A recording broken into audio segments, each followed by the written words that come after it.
It was a rainy morning in Chicago. The busy streets mirrored the usual chaos of the city, with car horns blaring and people rushing to escape the downpour. In the heart of downtown, the Lincoln County Courthouse, known for hosting some of the most controversial and high-profile cases in Illinois, was even more crowded than usual. The tension inside the courtroom was thick enough to cut with a knife. Lawyers dressed in designer suits whispered among themselves, flipping through stacks of legal documents. At the center of the room sat Judge Richard Coleman, a 62-year-old man, infamous for his strict demeanor and intolerance for procedural delays.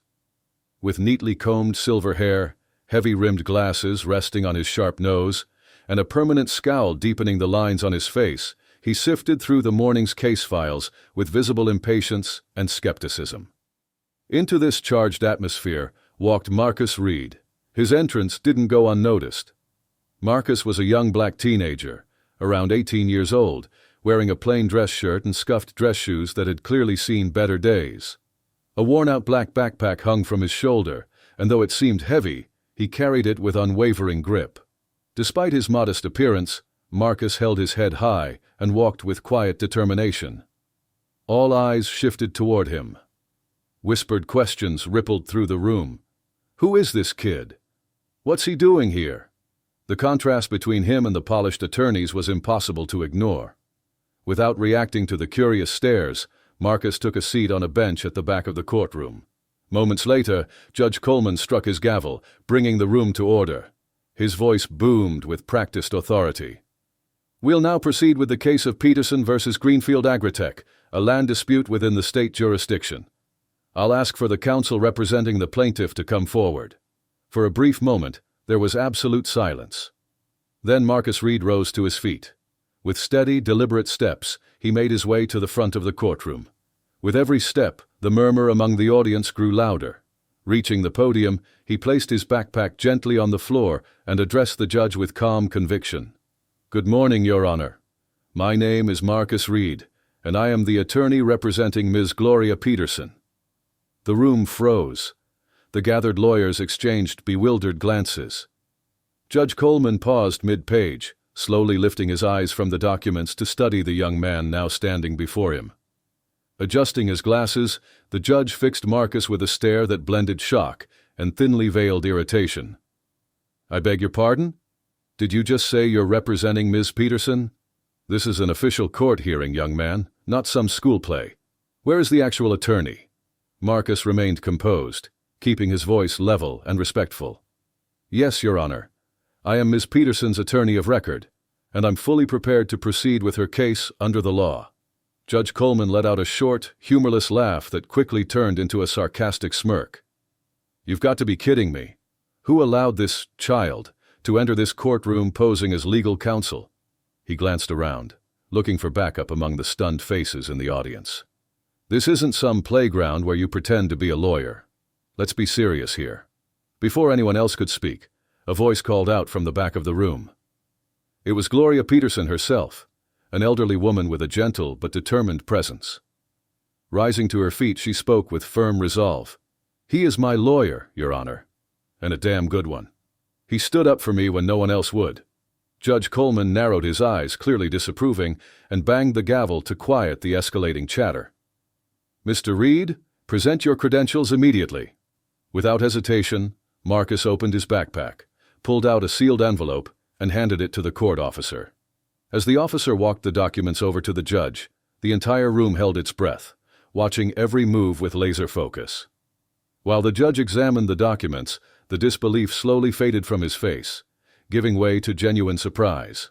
For the first time since Marcus Reed had entered the room, Judge Coleman addressed him without a trace of sarcasm. It appears your paperwork is legitimate. You're actually a licensed attorney.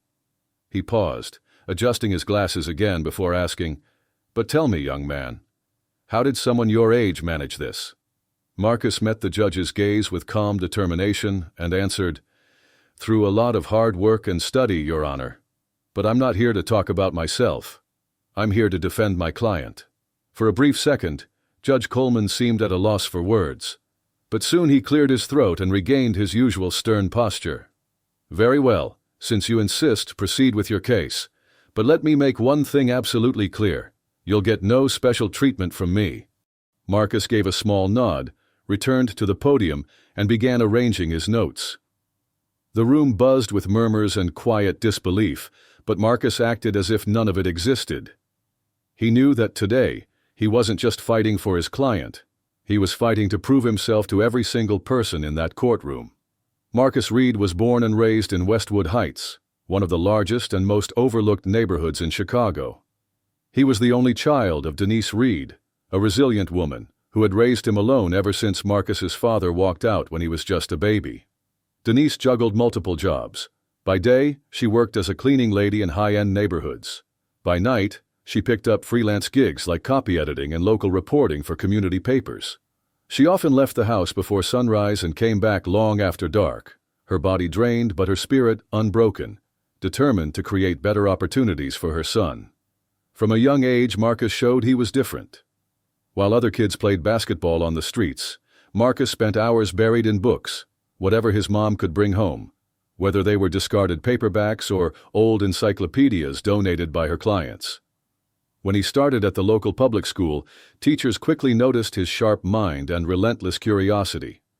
Not only did he grasp new concepts quickly, but he also asked questions far beyond his grade level, always hungry to understand more. By the time Marcus was around 10, he had developed an extraordinary knack for solving complex math problems and an innate talent for persuasive writing. One of his teachers, Mr. Lawrence, recognized something special in the boy. Mr. Lawrence began giving him extra reading materials and challenging assignments far more advanced than the school curriculum. "You've got something rare, Marcus," the teacher often told him. "Don't ever let anyone make you believe otherwise." At just 13 years old, Marcus entered a citywide essay contest and took first place, outperforming students from some of Chicago's most prestigious private schools. His winning piece, titled "The Right to Hope," tackled social inequality and the importance of fighting for justice in underserved communities. The essay gained local media attention, and soon a neighborhood reporter wrote a feature story about Marcus that captured the public's heart. That small article changed everything. Thanks to the publicity, Marcus was offered a full scholarship at one of the top preparatory academies in the state. But with that opportunity came new challenges he couldn't yet imagine. In his new academic environment, Marcus quickly became the target of prejudice. Many of his classmates, most from wealthy families, didn't hide their disdain for his background. As the only black student in his year, he heard more than once cruel comments whispered behind his back. "What are you even doing here?" one student had sneered. "This isn't a place for people like you." But Marcus refused to let those words break him. He knew he was there for a reason, and the discomfort he caused them was simply proof that he was challenging every stereotype they held. "It doesn't matter what they say," his mother often told him on the nights when she found him staring quietly at his textbooks, weighed down by frustration. "You're my pride, my genius, and you're going places far beyond what any of them can imagine." Throughout his school years, Marcus excelled in every subject, but there was one area where his passion stood out the most. He soon became president of the school's debate team, taking the lead in statewide competitions where he fiercely defended topics surrounding equality and social justice. It was during one late night, as he sat reviewing case studies and policy arguments, that he made up his mind. "I want to be a lawyer, Mom," he told her. "I want to fight for people like us, for the voices no one listens to."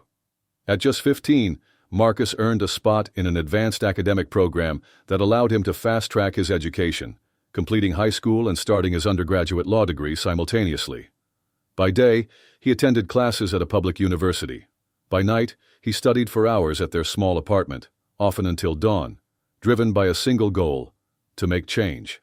By the time he was 17, Marcus graduated with honors, receiving special recognition from the university for his outstanding academic performance.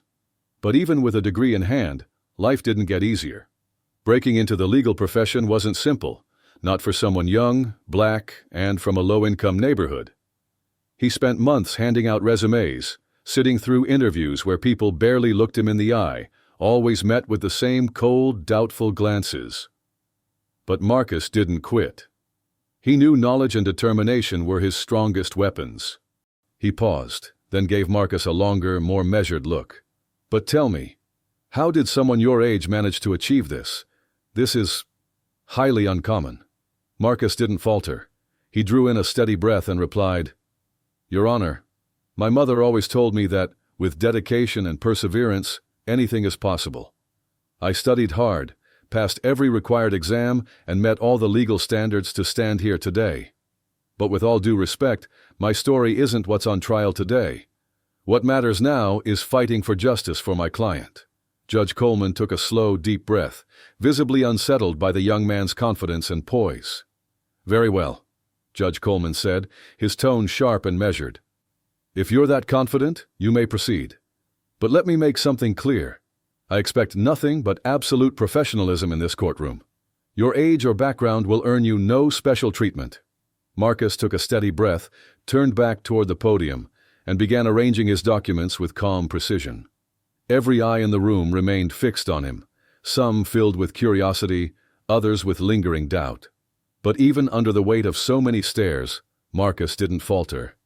He knew the real test was only beginning. From the back of the courtroom, Ms. Gloria Peterson sat with her hands trembling slightly, but now there was something new flickering in her eyes. She understood that Marcus was young, but she also knew that he might be her only real shot at standing up to the powerful Greenfield Agritech. With the judge's permission, Marcus stood tall behind the podium, carefully spreading out his files. The room was still buzzing with quiet whispers, but he seemed immune to every distraction. The case in front of him was delicate and deeply personal. Ms. Peterson, a modest, elderly woman, was locked in a land dispute with Greenfield Agritech, a corporate giant in the agricultural industry that claimed ownership over the small plot where Gloria and her family had lived for over 3 decades. Marcus opened with a voice that was clear, direct, and filled with conviction. Your Honor, today I stand here representing a citizen who has spent her entire life dedicated to her work and family. The property in question has been in Ms. Peterson's possession since it was purchased by her late husband. And now, it is being unfairly targeted by a corporation leveraging its power and influence to strip her of what is rightfully hers. He held up a document he had carefully marked in advance. Here is the original deed to the property, dating back to 1991, which clearly shows that Ms. Peterson and her family have been the lawful owners for over 30 years. Marcus began distributing copies of the document to the court, carefully explaining each technical detail with clarity. He referenced specific sections from the Illinois Property Code that dealt with ownership rights and fraud prevention. He laid out evidence showing that Greenfield Agritech had been manipulating records in an attempt to invalidate his client's legitimate claim. His delivery was methodical and sharp. He avoided unnecessarily complex legal jargon, but stayed technical and precise enough to command attention. Even some of the lawyers who had earlier laughed at him now found themselves leaning forward, listening closely. In addition, Your Honor, Marcus continued, lifting another page, here is an independent forensic analysis confirming multiple inconsistencies in the documents submitted by Greenfield Agritech. There are clear indications of tampering with the signature of the supposed original seller. He paused to let the gravity of his words settle over the room. This evidence strongly suggests that the company's intention was to falsify documentation and wrongfully seize my client's property rights. Judge Coleman, who at first had barely disguised his disdain, now shifted in his chair, studying the documents with growing seriousness. He adjusted his glasses, scanned the papers carefully, then gestured toward Greenfield's legal counsel. The company's lead attorney, Philip Grant, a well-dressed man in his early 50s with an air of practiced condescension, rose from his seat. With a rehearsed smile and overly polite tone, he began, "With all due respect, Your Honor, this case is far more complicated than Mr. Reed is making it appear. Greenfield Agritech acquired this land through legitimate channels, and all documentation is properly filed and verified," Attorney Philip Grant declared, his tone dripping with authority.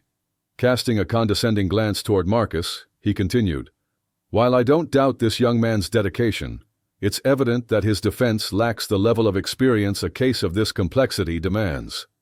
This isn't the time or place for sentimental narratives. We're here to evaluate concrete legal facts." Marcus stood silently, listening with steady focus, never once interrupting. When Grant finished, Judge Coleman shifted his gaze toward Marcus and gave a subtle nod, signaling that it was his turn to respond. "I appreciate the opposing counsel's remarks," Marcus began, his voice firm but respectful. "However, I must emphasize that what we've presented here today is not based on emotion, but on factual evidence. The documentation submitted to this court clearly demonstrates that Ms. Gloria Peterson holds lawful ownership of the property in question. The irregularities found within Greenfield Agritech's submitted records are undeniable." A ripple of murmurs moved through the courtroom. Marcus's composed and direct response had caught many off guard. Without losing momentum, he pressed on. "Furthermore, Your Honor, we can't overlook the reality that Greenfield's financial influence is being used as a tool to intimidate and pressure an ordinary citizen, someone without the resources or connections to fight back on equal footing. This courtroom exists to uphold justice and protect those who lack the power to defend themselves against corporate overreach." Marcus proceeded to submit witness statements from longtime neighbors, all confirming that Ms. Peterson had occupied and maintained the land continuously since the early 1990s. He also provided additional legal documents reinforcing her rightful claim. With each new point, he presented his arguments with clarity and unwavering conviction, as if he had spent his entire life preparing for this very moment. Attorney Grant tried multiple times to disrupt him with procedural objections and technicalities, but Marcus remained composed, countering each interruption with well-reasoned, legally sound responses that showed he had anticipated every challenge. Gradually, even the most skeptical observers in the room began to realize that this wasn't just a bright young man with a strong will. He was a thoroughly prepared professional. Judge Coleman, who until then had listened with an air of detached curiosity, began leaning forward, asking pointed legal questions. Marcus answered each one with precision, demonstrating not only a complete command of the case, but also a strong grasp of the legal framework necessary to defend it. "Very well, Mr. Reed," the judge finally said, clearing his throat. "I must admit, your argument is impressively well structured, but there's something I still need to understand." He paused, fixing Marcus with a sharp look. "If the property rights are as clear-cut as you claim, why did this case even reach the court in the first place?" Marcus drew in a slow breath, steadying himself before replying.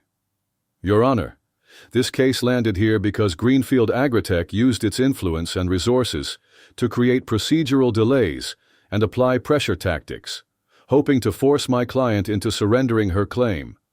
But Ms. Peterson stood her ground, and I'm here today to make sure justice is served." For a moment, Judge Coleman sat quietly, tapping his fingers against the bench. The air in the courtroom grew heavier as the crowd absorbed Marcus's words. A low murmur rose again, this time mixed with something new: respect. Even Philip Grant appeared unsettled by Marcus's unwavering confidence. But Marcus knew better than to relax. This fight was far from over. Capturing the court's attention had been just the first hurdle. Now came the real challenge, making sure the evidence was compelling enough to secure a win. The atmosphere inside the courtroom was electric. After Marcus Reed's carefully detailed presentation, every eye remained locked on the young attorney. He had done the unthinkable. He'd earned the full attention of Judge Richard Coleman and rattled the composure of Philip Grant, whose experienced defense now showed more tension than certainty. But the most critical moment was still ahead. "Mr. Grant," the judge said, his tone more neutral now, "the court will give you the opportunity to present any further evidence or to challenge what's been submitted so far." The room held its breath. Philip Grant stood slowly, smoothing his suit jacket and adjusting his glasses with the tips of his fingers. He paused, clearly choosing every word with caution and calculation. "Your Honor," he began, clearing his throat, "while Mr. Reed has delivered an eloquent and, I must admit, passionate presentation, let's not overlook the true heart of this matter. This case is not as black and white as Mr. Reed would like to suggest. At its core, we're dealing with the authenticity of documentation from both sides. And as we all know, establishing the legitimacy of such evidence requires a level of technical expertise and courtroom experience that goes beyond textbook knowledge." He turned and shot Marcus another patronizing look, clearly trying to provoke doubt or shake his composure. "With all due respect, Your Honor," Grant continued, "one has to wonder, Is Mr. Reed truly prepared to navigate the complexities of a case like this? Or are we simply witnessing a well-rehearsed speech that lacks the substance necessary for real litigation? The tension in the room spiked. A few audience members exchanged glances. All eyes now turned to Marcus. Judge Coleman shifted in his seat, then gave Marcus a small expectant nod, inviting his response. Marcus inhaled deeply, steadying himself, pushing down the emotion tightening in his chest. He knew this wasn't just about challenging his evidence. This was a direct attack on his credibility and his right to stand in that courtroom at all. It was a reality he had prepared for, one he'd likely face for years to come. "Your Honor," Marcus began, his voice even but filled with determination, "my role here is not to deliver rehearsed speeches, but to present factual, verifiable evidence. And the facts, irrefutable as they are, clearly expose significant irregularities in the documents submitted by Greenfield Agritech." He lifted one of the key documents and walked over to the projection screen positioned at the front of the courtroom. "If I may," he said respectfully, then pointed to the image displayed. "Here, we can clearly see the discrepancies between the signature on this deed and authenticated samples from the same individual. The differences aren't subtle, they're substantial. This isn't a minor error. This is direct evidence of document tampering." The room went completely silent as Marcus walked the court through each inconsistency with sharp, professional precision. His language was technical enough to impress the judge, but accessible enough for everyone present to understand the magnitude of what he was revealing. He referenced specific sections of the Illinois Civil Code, reinforcing that the document manipulation amounted to a deliberate attempt at fraud. "More than that, Your Honor," Marcus continued, turning directly toward Judge Coleman with conviction in his voice. "This case isn't just about paperwork or land ownership. It's about a fundamental principle of justice. My client, Ms. Gloria Peterson, has dedicated her life to this property. She raised her children there, planted trees, nurtured the soil with her own hands. This land isn't just a plot on a map for her. It's her family's legacy, years of history, sacrifice, and love woven into every inch of it." Marcus paused, letting his words linger in the air, the weight of them settling over the room. "Your Honor," he concluded, "what's being judged here today isn't simply a property line. It's the dignity of an American citizen who turned to this court in the hope that the justice system would protect her." Judge Coleman rested his chin on one hand, his expression contemplative. It was clear he was considering not just Marcus's legal arguments, but the emotional and ethical gravity behind them. When Philip Grant attempted to speak again, the judge lifted a hand, signaling him to wait. "Mr. Grant," he said, "I'm giving both parties time to review the evidence one final time before I deliver my ruling. This court will recess for 1 hour." As soon as the judge exited the room, the murmurs erupted again. Conversations buzzed across the courtroom as people debated the strength of Marcus's argument. A few of the older attorneys, who had earlier laughed or rolled their eyes, now looked toward the young lawyer with visible respect. Miss Peterson approached Marcus, her hands trembling as she reached out to hold his. "Thank you, son. No matter how this ends, you've done more for me than I ever dreamed possible." Marcus smiled gently, squeezing her hand with reassurance. "We're not done yet, Miss Peterson. Let's see this through to the end." After the recess, the court reconvened. Judge Coleman re-entered with a stern, focused expression and took his seat. He struck the gavel firmly. After thoroughly reviewing the evidence presented and carefully considering the arguments from both sides, he began, "This court has reached its decision." The room fell silent. "The authenticity of the documents submitted by Greenfield Agritech has been seriously called into question. In contrast, the plaintiff's evidence has proven consistent, credible, and well supported." He took a breath and then declared, "Therefore, this court rules in favor of Ms. Gloria Peterson. Ownership of the property will remain in her name." A wave of reaction swept through the room, gasps, whispered exclamations, and stunned murmurs. Ms. Peterson burst into tears, overcome with emotion, and threw her arms around Marcus in a tight, grateful embrace. For the first time since the proceedings began, Judge Coleman turned directly to Marcus, his tone noticeably softer. "Mr. Reed," he said, "I'll admit, when this hearing started, I had serious reservations about your ability to handle a case of this magnitude. But today, you demonstrated that skill and dedication can overcome any preconceived notions. This court thanks you for reminding us of the true purpose of justice." Marcus felt a swell of emotion rising in his chest, but he maintained his composure, nodding respectfully. He knew this moment meant far more than just winning a case. It was a turning point in his personal fight against bias and doubt. As Judge Coleman's verdict echoed through the courtroom, Marcus Reed's name was already spreading along the courthouse corridors, not just as a young, talented lawyer, but as a symbol of determination and perseverance. Ms. Peterson, still wiping tears from her cheeks, whispered her thanks again, holding tightly to the hand of the young man who had stood by her when no one else would. "You didn't just save my house, Marcus," Gloria said, her voice trembling with emotion. "You saved my story, my family's legacy. May God bless you, son." Marcus's eyes welled with tears, but he held on to his professional composure, offering her a warm, grateful smile.